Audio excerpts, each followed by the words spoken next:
রোববার রাত 11টার দিকে রাজধানীর মিরপুরের একটি বার ও আবাসিক হোটেলে অভিযান চালায় ঢাকা মহানগর পুলিশের মিরপুর বিভাগ। অসামাজিক কার্যকলাপে জড়িত অভিযোগে শতাধিক তরুণ তরুণীকে আটক করা হয়। প্রাথমিকভাবে আটককৃতদের মিরপুর মডেল থানায় নিয়ে আসা হয়।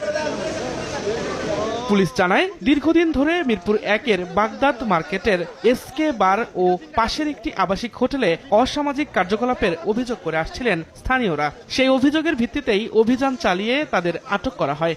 অভিযোগ পাই যে এখানে সামাজিক অবক্ষয় হচ্ছে, বিভিন্ন ধরনের আসছে। আমরা একটা অভিযান পরিচালনা করি এবং সেখান থেকে প্রপার ওয়েতে আইনগতভাবে কিছু মানুষজনকে আমরা আটক করেছি। সংখ্যাটা এখনো আমি কনফার্ম নেই, আনুমানিক শতাধিক হবে। এদিকে ওসির বরাত দিয়ে সংবাদ সংগ্রহে আসা গণমাধ্যম কর্মীদের মিরপুর মডেল থানায় প্রবেশে বাধা দেয় দায়িত্বরত কনস্টেবল। ভিতরে ঢুকতে দিচ্ছে না, তার মধ্যে ঝামেলা আছে। কোথায় সাংবাদিক ঢুকতে দিবেন না কেন বুঝলাম না। পরে বিষয়টিকে অনাকাঙ্ক্ষিত উল্লেখ করে দুঃখ প্রকাশ করেন পুলিশের এই কর্মকর্তা। সাংবাদিক প্রবেশ করতে দেওয়া যাবে না এমন কোনো না।